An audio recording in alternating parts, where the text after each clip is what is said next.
Okay, um, so my name is Michael Lundquist, and this will be a talk on LU decomposition from chapter 28 of our textbook.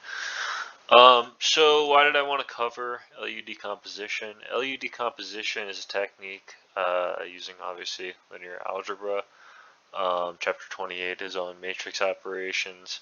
I'm doing a program in data analytics and have never taken a formal class on linear algebra, so I figured it would be good to get some practice on it before jumping in head first. LU decomposition happens in n cubed time, which is no better than just inverting a matrix and solving using that. However, it is numerically stable, unlike inverting a matrix, meaning that it should not run off to infinity or to zero at any point. Okay, so systems of linear equations is kind of what LU decomposition is doing. So it's solving a system of linear equations, or it's used to solve a system of linear equations. So a system of linear equations, as you can see, like that a sub 1, 1 times x1 plus a sub 1, 2 times x2 on the top right there, so on and so forth equals b1, and then you have a number of equations, and you may remember you can substitute in b1 into b2 and so on and so forth to solve for all of the x's. And then you can rewrite this as matrices, as you see below that set of linear equations there, as a matrix A with A1, 1 on the top left, and then A1, 2 next to the right of that, times a matrix X with x1, or I guess it's really a vector, x1, x2, x3, and so forth. And then down to xn, it should be x3 as a typo there. And then same for b, it should be b1, 2 down to bn. But anyway, minor typo there. So yeah, so a times x equals b is how you represent that, just variables simply.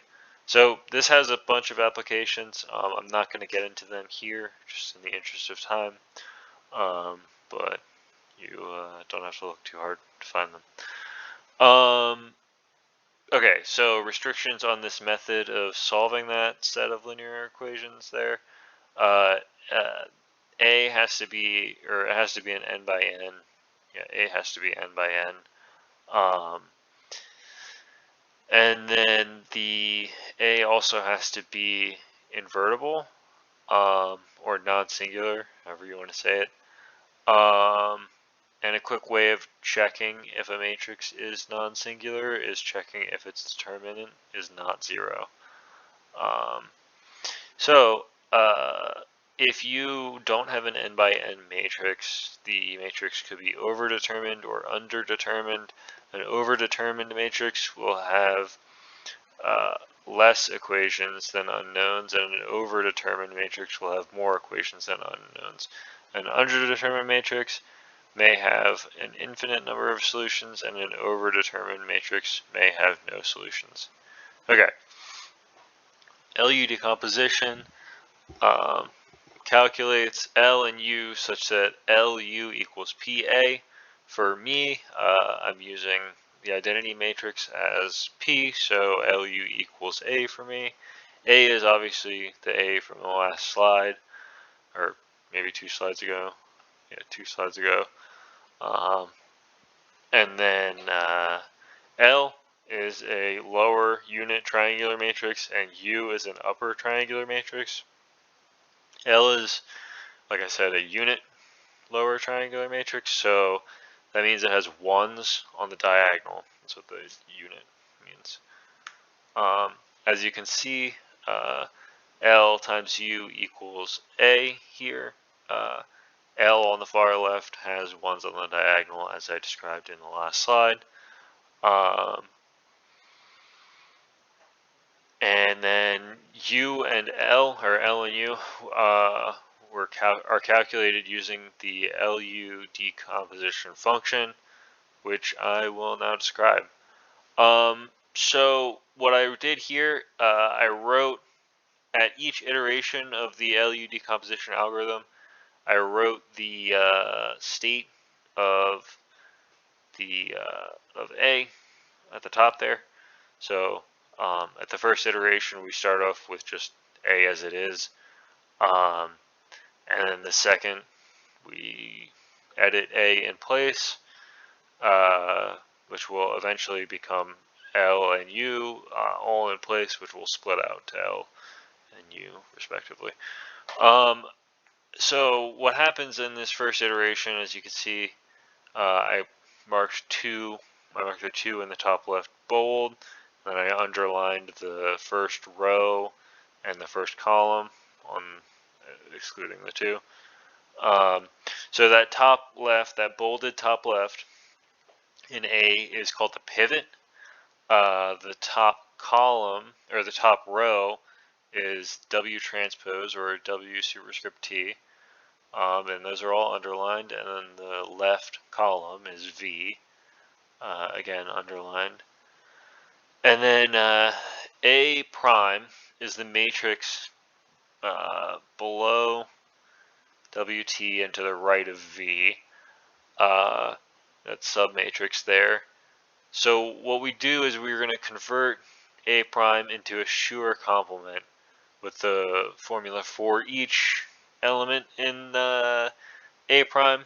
We're going to convert it by saying, okay, so we're going to take that element minus the corresponding value in the column on the left from V, and the corresponding value in the row on the top for W, and then divide that by the pivot. And then finally for each element in the column on the left, V, we're going to divide each element by the pivot. And then we're going to do that again until we don't have any more values in A prime that we need to operate on. So obviously we start out with 2 and then as our pivot, and then we're going to move to 4 as our pivot, and then we're going to move to 1 as our pivot.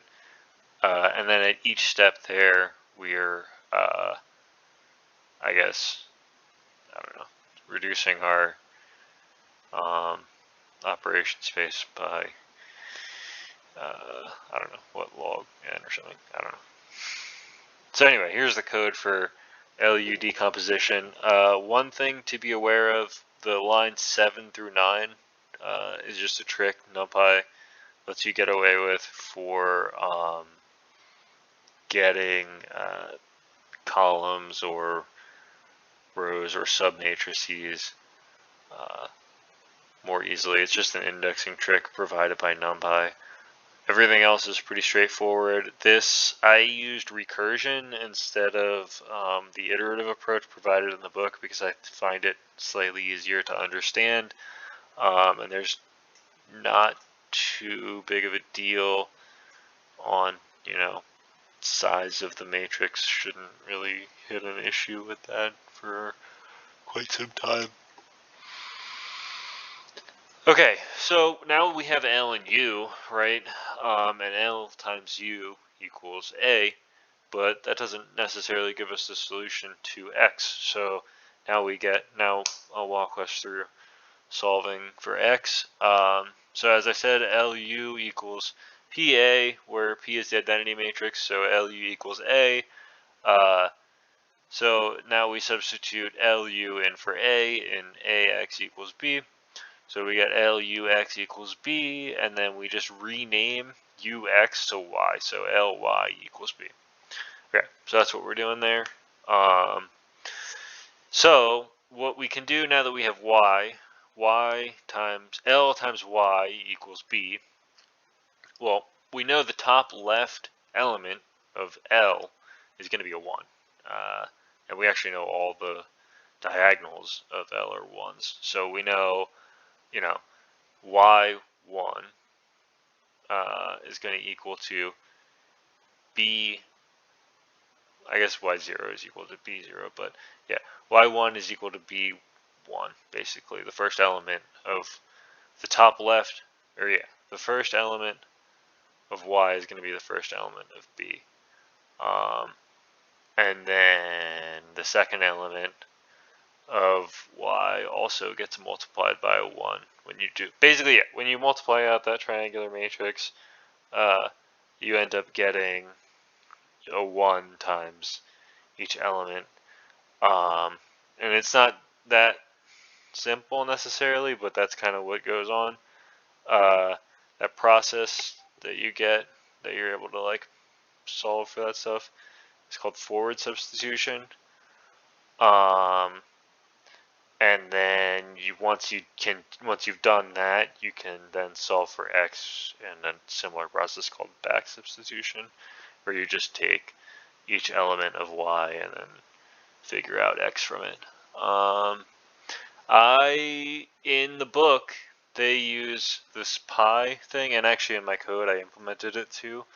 I actually implemented LUP solve instead of LU solve. But I did not implement LUP decomposition, so I just named it LU solve and made it and passed in the identity matrix. But basically, what's going to happen is if you passed in a non-identity matrix and you actually implemented LUP solve, you would have a pi there that did not equal I. But yeah, for me, instead of saying B pi I or B pi 1, B pi 0, I could have just said B0, B1. But yeah. Okay, so LUP solve here is this code, and it does basically exactly what I had just described. Just back substitute in, what is it? Y, or B1 for Y. And yeah, nothing too crazy here. Okay, so here's my references. I used Wikipedia and the textbook. There were a few YouTube videos I looked at, and none of them were very helpful. I think this is kind of going to be a better talk on this than most of them were. And then if there's any questions, please let me know. And if there's not, thank you very much. And I would like to thank everyone for their time.